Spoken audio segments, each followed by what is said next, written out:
In an instant, your life can be shattered. Without warning, your body broken, your future left hanging by a thread. Only the heroism of total strangers, cutting-edge technology, and the practice of bold medicine stand between life and death. These are stories of survival, about real people pushed past their limits, lives forever changed by a moment of impact.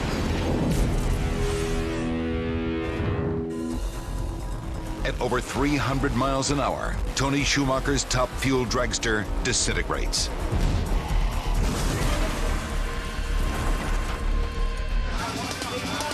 "2000 was a big year for Tony Schumacher. The 31-year-old drag racer was at the top of his game. A 30 light, yeah? He was out at me. Tony had won the championship in 1999, and we were on track to win the championship that year. They were the team to beat. Tony had recently recorded the fastest speed in the history of drag racing, 330 miles per hour. We were by far the speed team. Everybody knew that we ran the fastest speeds ever in drag racing. On October 7th, Tony was pumped up about the championship qualifying race in Memphis, Tennessee. His wife, Kara, cheered him on. I went to see Tony in the staging lanes before he took his car out. He just looked so perfect. Propelled by an 8,000 horsepower engine, Tony's car accelerates to over 300 miles per hour in little more than 4 seconds.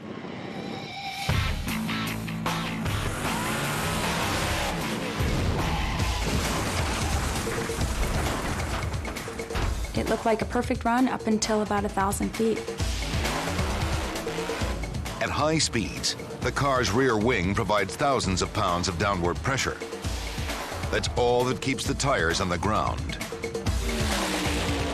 At 320 miles per hour, the rear wing broke off. The driver's pod separated from the car and repeatedly smashed into the ground. Kara's heart stopped when she saw the crash. I just remember running down the stairs at the Memphis Motorsports Park, and I was just sprinting toward the finish line. The crash was horrendous. The car just came apart terribly. Initially, he was totally unconscious. From what I could tell, he was not breathing. He basically looked completely lifeless. I thought he was dead. Tony had to be cut out of the roll cage, and to everyone's amazement, he was still alive. Kara yelled that she loved him as he was rushed to a waiting helicopter. Not knowing if it was the end or not for Tony, I just wanted to give him peace. If those were his last moments, I wanted him.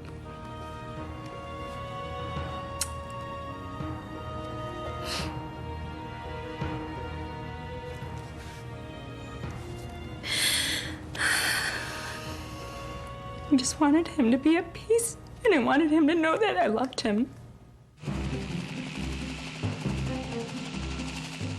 Tony was flown 14 miles to the Elvis Presley Memorial Trauma Center. In the ER, Tony was stabilized. X-rays revealed serious injuries to his legs. He had a broken left leg, which they casted in a temporary cast, and he had a fractured right heel. Many dislocated fingers, broken toes, a few lacerations in his left leg. Then, Tony was given a CAT scan. Surprisingly, there were no fractures in his neck or spine, but there still could be soft tissue damage that wouldn't show up on a CT scan. Tony's left leg was broken in 7 places, including at his ankle. That injury alone might prevent Tony from ever racing again. Kara immediately had him transferred to Ortho Indy in Indianapolis. Ortho Indy treats race car drivers specifically for their injuries. Orthopedic surgeon Dr. Tim Weber was called in. Anytime that you're taking care of a race car driver and he has a foot and ankle injury, it can be very severe. Even a moderate injury there is something that could be career-threatening. Need to sink it a little more. Tony was rushed into surgery that night.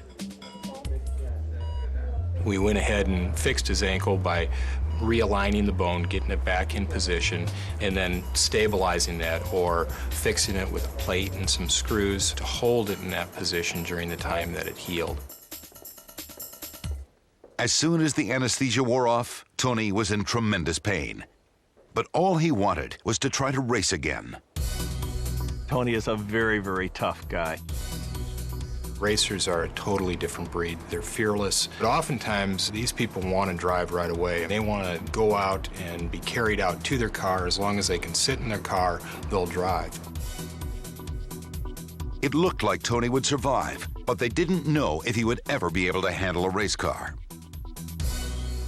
He was just not able to even get downstairs. He was also plagued by debilitating headaches and dizziness. He was going through black moods when he was home because I think he knew where his body needed to be, but it just wouldn't get him there. His doctors couldn't identify what was causing his pain. He was experiencing spins at night, so we knew there was some head injury that we had not addressed yet. Then, a friend suggested a chiropractor. Tony's leg and bruises had healed, but he was still incapacitated. You can see on this is just how far your neck. When Tony first came to the office, he was complaining about having headaches. He had discomfort in his neck, in his middle back, in his lower back. By taking x-rays and doing specific calculations, Dr. Marshall Dickholz determined the exact adjustment that needed to be made to Tony's top vertebra. What we found with him is that his body was leaning off to the left and one hip was actually 4 degrees lower on one side. Shove it on this. By doing a simple adjustment on Tony, Dr. Dickholz could restore balance in Tony's body. Patients lying on their side, there's a very light and subtle pressure that they feel on the side of their neck. Great, Tony. Now come on up. And after several treatments, Tony Schumacher finally felt like himself again. The drag racing champion who'd survived one of racing's most stunning crashes was on the road to recovery at last. It was amazing. It's one of those things where I sat up, everything was gone. No pain, color was back in my face, and I thought to myself, it's like magic. It really could have been a career-ending injury. And for Tony, that was unthinkable, even after what happened on that terrifying Saturday in Memphis. I woke up that morning, I was in a great mood. I just felt like a champ. I got in that race car and I felt to myself, there is no possible way that we can lose this world championship. I was on probably one of my best runs ever. The wing was less than a year old, not even halfway to its scheduled replacement. It was made of an aluminum alloy covered in carbon fiber. But where it connected to the strut, it simply buckled under the pressure. The wing internally came apart, then folded up on the car and came off the back of the car. After the accident, they started making the wing with titanium instead, a heavier but much stronger metal. With the incredible acceleration of these cars, any mechanical failure can have enormous impact. That car accelerates from 0 to 100 in less than a second in under 60 feet. That's more acceleration than the space shuttle astronauts or the fighter pilots off the aircraft carriers. I remember just being intensely loud. Tony only survived because he was strapped into a protective pod made of a super strong steel-based alloy. The rest of the dragster was actually designed to break apart, dissipating the force of impact. The pod was all that was left, and it broke the left bottom of the pod off, which broke my left leg. Probably very, very fortunate I didn't lose a leg. Amazingly, just 1 month after his cast came off, Tony went back to racing. People say, how do you get back in a car? I get in the car because I love the good times. Is there risk? Absolutely.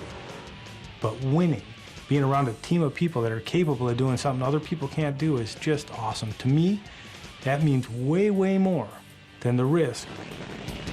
4 years later, Tony Schumacher was again crowned the Top Fuel World Champion. I'm still going to drive for a while. I love what I do.